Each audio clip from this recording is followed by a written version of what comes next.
बिस्मिल्लाहिर्रहमानिर्रहीम। अस्सलाम वालेकुम वरहमतुल्लाहि वबरकातुहू। ये एक दोस्त ने हमें सवाल भेजा, इसमें ये डिफेक्टिव गुड्स हैं उनको रेक्टिफाई किया गया, तो उनकी एंट्रीज़ हैं, जर्नल एंट्रीज़ हैं। दोनों केस मांगे हैं। When cost of rework and spoilage are charge to the entire production of the period, when cost of rework and spoilage are charge to the job. ठीक है। अब ये एक कॉन्सेप्ट है जिसमें मैं देख रहा हूँ कि बीकॉम के अक्सर स्टूडेंट्स जो हैं वो कंफ्यूज हैं। ये थोड़ा सा ज़रा आप समझ लेंगे तो आपको समझ आ जाएगी। कंट्रोल अकाउंट का जो कॉन्सेप्ट है वो ये है कि ये हमारे मेन कैटेगरीज हैं: कैपिटल, लाइबिलिटीज, एसेट्स, रेवेन्यू और एक्सपेंसेस। अब एक्सपेंसेस में आगे हमने क्या किया है, cost of sales, direct cost, ठीक है, operating expenses, other expenses, admin and marketing expenses. ठीक है, तो इनकी अलहदा कैटेगरी। अब कास्ट ऑफ में हमने फिर आगे ये जो है मुख्तलिफ किए हुए हैं। अब ये लिखा है रॉ मटेरियल्स। ये रॉ मटेरियल्स कंट्रोल अकाउंट है। इसके आगे सब अकाउंट्स हैं, एक्सेसरीज हैं, अप्लाइड एक्सपेंसेस हैं और फैब्रिक्स हैं या मटेरियल्स आप कह सकते हैं, फिनिशिंग मटेरियल्स हैं। ठीक है। अब इन सब में हमने अपनी सहूलत के मुताबिक आगे लिस्टिंग की हुई है।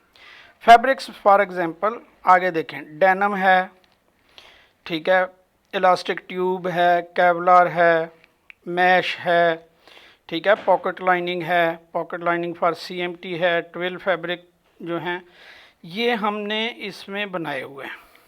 ठीक है, कि ये सब्सिडरी अकाउंट हैं, इनका कंट्रोल अकाउंट ये है। इन सब कंट्रोल अकाउंट्स का फर्दर कंट्रोल अकाउंट ये है। इन सब का ग्रुप हो के बैलेंस इधर जाता है, इन सब का ग्रुप हो के बैलेंस इधर आता है, तो इनको हम कहते हैं कंट्रोल अकाउंट। तो जब हम कहते हैं ना FH कंट्रोल, वो यहाँ होता है, फैक्ट्री ओवरहेड्स ये। ठीक है।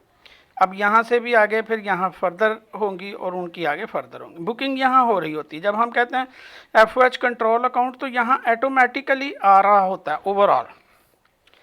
तो अब जब मैं आपको एंट्रीज बताऊँगा, ठीक है, अब कोई भी चीज़ खर्च हुई FH कंट्रोल अकाउंट की, यहाँ एक्चुअली वो यहाँ बुक हो रही है कि चाय पी है जी मज़दूरों ने, ठीक है, या मज़दूरों को ये किया, मतलब जो भी, वो खर्चा किधर इधर जाएगा, इधर से इधर आ जाएगा, ये कंट्रोल अकाउंट में आ जाएगा। ठीक है। अब इसका हमें तजर्बा है कि इसमें सालाना खर्चा हमारा कितना आता है, मंथली कितना आता है, और उन सब को जमा करके फिर हमने एक अप्लाइड रेट निकाला होता है। वो इस एक्चुअल FOH के हिसाब से अप्लाइड रेट निकाला होता है। ठीक है।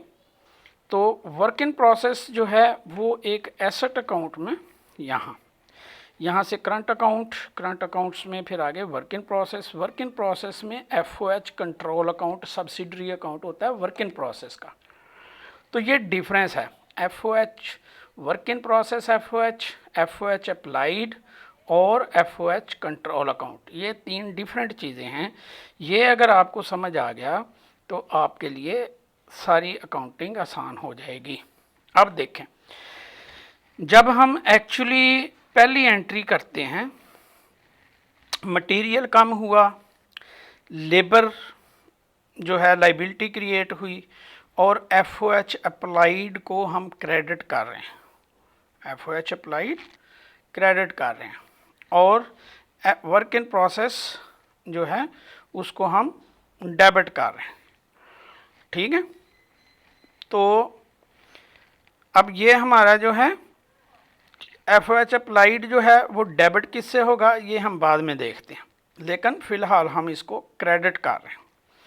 ये एक्चुअली वेरिएंस निकलेगा ठीक है, जो एक्चुअल FOH है उसको हम इस अप्लाइड से मैच करेंगे साल के एंड पे या महीने के एंड पे, जो भी उसका है, तो उससे हमें वेरिएंस निकालने में आसानी होगी। पता चलेगा कि जी हमने एक्चुअल जो हैं वो अप्लाइड से ज़्यादा किए हैं कि कम किए हैं, फिर वो जो डिफरेंस होगा वो प्रॉफिट एंड लॉस में जाएगा। ये कंसेप्ट आपको समझ आ गया तो अब जर्नल एंट्री भी समझ आ जाएगी।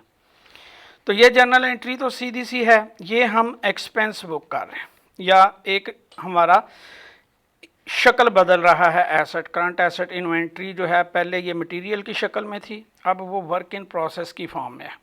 आपने फर्नीचर बनते हुए देखा होगा, पहले वो लकड़ी के फट्टे से पड़े हुए थे, अब कोई जोड़ के जो है वो कुर्सी का स्ट्रक्चर बन गया हुआ है, कोई कुछ हो गया हुआ है, कोई कुछ हो गया हुआ है, तो वो उनकी शक्लें बदल गई हुई हैं। वो जब तक मुकम्मल पॉलिश होके कुर्सी या टेबल आपके सामने नहीं आता तब तक वो वर्क इन प्रोसेस है। तो वो वर्क इन प्रोसेस मटेरियल की शक्ल में, वो total overall work in process, इन तीनों को जमा करेंगे तो पीछे work in process control account आ जाएगा। समझ आई? तो ये है कि जी इसमें टोटल जो वर्क इन प्रोसेस है उसमें मटेरियल की अमाउंट इतनी है, लेबर की इतनी है और FOH की इतनी है। ठीक है, तो ये जो हैं ये हमारा एसेट कम हो रहा है, ये हमारी लाइबिलिटी क्रिएट हो रही है, और ये एक हमने अकाउंट बनाया हुआ है वेरिएंस निकालने के लिए। ठीक है, तो वो हमने अप्लाई कर दिया है, ये हमने एज अ इन्वेंट्री बना लिया। और एक्चुअली जो जब कोई चीज़ हमारी FOH से रिलेटेड खर्च होती है एक्चुअली, तो हम एंट्री करते हैं FOH कंट्रोल अकाउंट, और जो भी हमारा मटेरियल खर्च होता है तो हम मटेरियल क्रेडिट करते हैं, लेबर खर्च होता है तो लेबर क्रेडिट कर देते हैं, वो कंट्रोल अकाउंट में करते हैं। ठीक है, जब हम उसको डेबिट करते हैं तो अप्लाइड अकाउंट जो है वो वर्क इन प्रोसेस से क्रेडिट हो रहा है, फिर इसको हम डेबिट कर देंगे और क्रेडिट कर देंगे FOH अप्लाइड अकाउंट को। क्योंकि एक्सपेंस तो ये हो गया, अब जो बैलेंस है वो भी फिर प्रॉफिट एंड लॉस में आ जाएगा, कॉस्ट ऑफ गुड सोल्ड में आ जाएगा, एज अ एक्सपेंस आएगा या as a reduction in expense कह लें। ठीक है, वो हमने कॉस्ट ऑफ प्रोसेस अकाउंट में निकाला हुआ है। तो ये हमारी एक जर्नल एंट्री है जो हर एक के साथ, तो ये चाहे हम इसको स्पेसिफिक जॉब को चार्ज कर रहे हों चाहे एंटायर प्रोडक्शन का, तो ये एंट्री तो सेम होगी दोनों साइड पे। यहाँ फ़र्क आएगा जब हम ये वर्क इन प्रोसेस को कर रहे हैं, तो आगे जाके आप देखेंगे कि हमने वर्क इन प्रोसेस को कॉस्ट ऑफ गुड सोल्ड में मतलब रिफ्लेक्ट करना है। तो अब ये क्या हो रहा है, ये उस जॉब में ही उसकी कास्ट, उस जॉब की कास्ट जो है वो इन्हांस कर रहे हैं with this amount work in process. अब वर्क इन प्रोसेस को कहाँ क्लोज करना है, वो क्लोज करना है कास्ट ऑफ गुड सोल्ड में। जबकि यहाँ क्या हो रहा है, यानी ये सेम एंट्री रिपीट हो रही है, सिर्फ अमाउंट जो है वो जो फर्दर हम एंटर कर रहे हैं वो है। तो ये सेम एंट्री ऊपर वाली एंट्री है, ये आप नोट करें कि ऊपर वाली एंट्री है। ठीक है, तो पहले हम समझें कि ये बुक करना भूल गए थे। तो दूसरी चीज़ इसमें यह है कि 10 पीसेस पे ये बड़ी थोड़ी अमाउंट है, जबकि एक पीस की कास्ट 80 रुपये है, तो 10 की 800 के मुकाबले में हम फर्दर मटेरियल कितना यूज़ कर रहे हैं, 100। ठीक है, 800 के मुकाबले में हम मतलब एक माइनर अमाउंट करके तो उनको रेक्टिफाई कर रहे हैं। ये फुल फ्लैज ये एबनॉर्मल लॉस नहीं कहलाता। ठीक है, तो ये नॉर्मल लॉस की ही एंट्री है। अब नॉर्मल लॉस जो है वो डायरेक्ट प्रॉफिट एंड लॉस को कर दिया जाता है ताकि ये FOH का हमारा जो रेट है उसको डिस्टर्ब ना करे, हमारे वेरिएंस एनालिसिस में कोई डिस्टर्बेंस ना हो, उसमें हम कोई गलत फैसला ना करें। तो ये सेम एंट्री है, रिपीट हो रही है। लेकिन यहाँ क्या है, यहाँ हम FOH के एक्चुअल एक्सपेंस जो हैं वो बुक कर रहे हैं, ये अप्लाइड रेट का इससे कोई ताल्लुक नहीं होगा, ये हम एक्चुअल एक्सपेंस कर रहे हैं। ठीक है, तो उससे क्या हुआ, उससे ये हुआ कि जब हमने FOH का रेट निकाला होगा फॉर एप्लीकेशन, जब ये अप्लाई करने के लिए, तो तब हमने ये असेस किया होगा कि इतना को तो हमारा लॉस ये भी हो जाता है। समझ आई? तो अब ये जो है ये वर्क इन प्रोसेस का हिस्सा नहीं बन रहा, ये डायरेक्ट एक्सपेंस का, एक्चुअल एक्सपेंस का हिस्सा बन रहा है। ठीक है, तो वो जो है वो एंड पे वेरिएंस में आएगा कि यार हमने तो मतलब कंटिन्यूसली जो है वो ये डिफेक्टिव मटेरियल करते रहे हैं, तो उससे हमें लॉस हो गया। ठीक है, तो अब हम एंट्री का फ़र्क आप समझ गए हैं कि यहाँ जो है वो वर्क इन प्रोसेस का हिस्सा बन रहा है और यहाँ वर्क इन प्रोसेस का हिस्सा नहीं बन रहा। ठीक है, तो ये रूटीन की एंट्री है। इसमें हम क्या करेंगे कि जब साल का एंड होगा तो फिर देखेंगे कि हमारा जो एफ ओ एच अप्लाइड और एक्चुअल एफ ओ एच है, ये समझें कि एक्चुअल एफ ओ एच है। ठीक है, कि हमने इसको एक्चुअल एफ ओ एच का हिस्सा बना दिया, ये कास्ट वहाँ चली गई है, तो ये जॉब का हिस्सा नहीं बनी। ठीक है, तो कि फिर इंटर प्रोडक्शन पे कैसे आ गई कि जब हमने ये अप्लाइड का रेट निकाला होगा तो तब इसको हमने ऑलरेडी शामिल कर लिया होगा। यही इसका टर्निंग पॉइंट या की पॉइंट है। आगे आसान है, 90 रुपये के 2 यूनिट हमारे बिक जाने हैं, तो पहले हम उसकी इन्वेंट्री क्रिएट करते हैं और अपना जो एक्सपेंस है उसको कम करते हैं। F O H work in process, F O H यानी वर्क इन प्रोसेस की वैल्यू हमारी कम हो जाएगी, या वर्क एफ ओ एच ना भी लिखें तो कोई मसला नहीं है, ये work in process control account समझ लें, उसमें चला जाता है कि ओवरऑल हमारी जो है जो कास्ट ऑफ गुड्स सोल्ड जो है या कास्ट ऑफ प्रोडक्शन जो है उसको रिड्यूस कर रहा है 90 रुपये से। ठीक है, जितने की इन्वेंट्री। अब इन्वेंट्री जो है वो जब बिक जाएगी तो हम क्या करेंगे, कैश आ जाएगा और डिलीवरी इन्वेंट्री हमारी ज़ीरो हो जाएगी, इन्वेंट्री जो है वो कम हो जाएगी। तो ये 2 एंट्रियाँ होंगी उसकी। और इस साइड पे हमने चूँकि F O H control account में इसको किया था, जो हमारे लॉस था जो हमने फर्दर कास्ट की है, तो उसमें हम ये भी एंट्री कर देंगे एफ एच कंट्रोल अकाउंट में।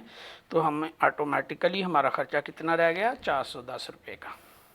ठीक है, ये एंट्री जब इधर भी बिकेगा तो ये अब ये तो चला गया, अब ये ऊपर वाली चीज़ जो है ये गायब करने के लिए हमारे पास कैश आ जाएगा और डिफेक्टिव मटेरियल इन्वेंट्री ज़ीरो हो जाएगी, तो ये सेम एंट्री होगी। यहाँ फ़र्क पड़ता है, यहाँ आप देखें कि हमने क्या किया है कि जो हमारी ये पहले वाली कास्ट थी, ये कास्ट जमा ये कास्ट -90। ठीक है, जबकि इस साइड पे हमने सिर्फ ये कास्ट ली हैं। ये गौर कीजिएगा आप, ये देखें, ये 2 कास्ट जमा करके और ये 90 जो हैं ये नीचे वाले में से माइनस किए हैं, नहीं तो ये भी 2800 होता। ठीक है, तो चाहे वो overall work in process control account में से कम कर दें, चाहे यहाँ समझें। तो अब हमारी इस तरफ कास्ट ऑफ गुड सोल्ड क्या आ रही है, 9770 रुपये। ठीक है, और इस साइड पे हमारी कास्ट ऑफ गुड सोल्ड आ रही है जो हमने वर्क इन प्रोसेस को ही कन्वर्ट करना ना कास्ट ऑफ गुड सोल्ड में, तो ओपनिंग क्लोजिंग बैलेंस समझें कि ज़ीरो है वर्क इन प्रोसेस का। तो ये टोटल जो वर्क इन प्रोसेस है ये जब इसमें कन्वर्ट हो गया तो क्या बना, ये हमने 2600 और ये जो 200 हमने फर्दर इसमें किया था, 200 इसमें किया था, 100 इसमें किया था, वो हमने जमा नहीं किए। इनकी निस्बत आप देख रहे हैं, इसमें 100 जमा नहीं है, इसमें 200 जमा नहीं है, इसमें 200 जमा नहीं है। ठीक है, ये भी 2600 ही है, इसमें से 90 भी हमने माइनस नहीं किए क्योंकि वो कंट्रोल अकाउंट की बात है, ये अप्लाइड रेट से वर्क इन प्रोसेस बना था। ठीक है, ये नॉर्मल कास्ट है हमारी। ठीक है, तो ये फ़र्क है इन दोनों एंट्रीज़ में। आई होप सो कि आपको इनकी समझ आ गई होगी। जब सेल हुई तो सेल दोनों की सेम हुई। ठीक है, तो अल्टीमेटली जो है प्रॉफिट सेम ही निकलेगा, क्योंकि अभी तो यहाँ नज़र नहीं आ रहा, लेकिन एंड ऑफ द ईयर अगर हमारा ये जो F O H control account है उसमें बैलेंस ज़्यादा होगा तो वो वेरिएंस फ़र्ज करो यही सिर्फ यही एंड पूरे साल की एक्टिविटी है, तो फिर एज अ वेरिएंस, ठीक है, ये 410 रुपये जो हैं वो इसमें ऐड हो जाएंगे। कास्ट ऑफ गुड सोल्ड जो है वो डेबिट हो जाएगी 410 रुपये। देखें ना, इसमें 410 ऐड करें वो ही बन जाएंगे। Cost of good sold debit और FOH वेरिएंस अकाउंट क्रेडिट, ठीक है। ये अप्लाइड अकाउंट जो है ओवर अप्लाइड अंडर अप्लाइड जो हैं वो आ जाएंगे, ठीक है, अंडर अप्लाइड अकाउंट आ जाए, ठीक हो गया। तो ये इसकी जो है वो कह लें कि सेम हो जाएगा। ये आपको मैंने थोड़ा सा पीछे से लेके गया हूँ, फिर भी अगर समझ ना आई हो तो मुझे कॉल कर लीजिएगा, हम इसको डिस्कस कर लेंगे। फ़िलहाल इजाज़त दें, अल्लाह हाफिज़। मेरा हैंड फ्री नहीं है, इसमें अगर साउंड का मसला हो तो भी सॉरी।